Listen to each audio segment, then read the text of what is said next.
రాజకీయ పార్టీల తాలూకా పరిస్థితి ఒకటే. ఇంకా చెప్పాలంటే కమ్యూనిస్టుల గురించి ఆలోచనే లేదు, వదిలేద్దాం, ఒకటే అన్నటువంటి భావన అయితే చాలా మంది మాట్లాడుతున్నారు. కృష్ణాంజనేయులు గారు ఎప్పుడు మాట్లాడతారు, దాని గురించి ఏం పెద్ద విచిత్రమైన. అయితే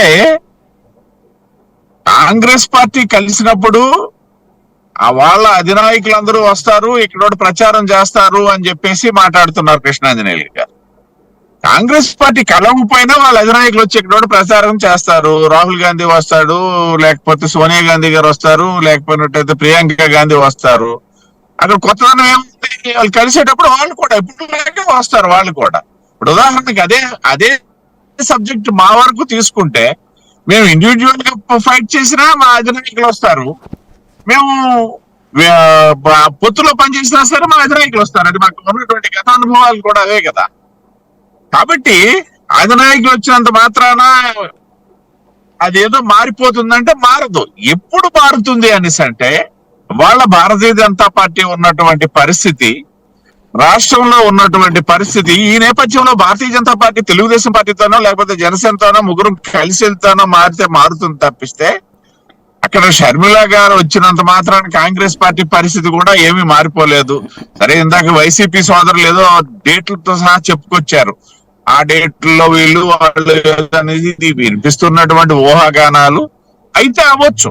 అది మిమ్మల్ని కలపలేదు, జగనన్న విడిచిన బాణం దగ్గర నుండి మిమ్మల్ని అందులో కలపలేదు ఇంకా.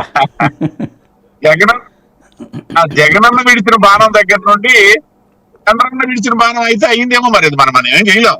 ఎందుకంటే వాళ్ళ తాలూకా వ్యక్తిగత అవసరాలు ఇక్కడ. అదంటే షర్మిల గారి వ్యక్తిగత అవసరాల నేపథ్యంలో జరుగుతున్నటువంటిదే తప్పిస్తే, ఇక్కడేదో కాంగ్రెస్ పార్టీని ఉద్ధరించడానికి ఆవిడ వచ్చింది అని చెప్పేసి భావన అయితే రాష్ట్ర ప్రజల్లో ఎక్కడా లేదు.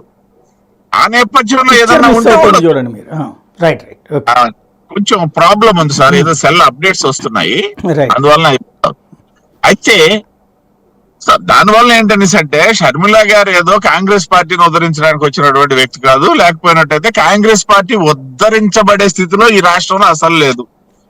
కాబట్టి అది అసలు సంబంధమే లేదు దానికి. పోతే భారతీయ జనతా పార్టీకి ఒక స్థాయి ఉన్నటువంటి అవకాశం ఉన్నటువంటి పార్టీ భారతీయ జనతా పార్టీ ఆంధ్రప్రదేశ్ లో. మాకు కృష్ణాంజనేయులు గారు ఎప్పుడు చెప్తున్నారు 0.86%, 86% అని చెప్పేసి.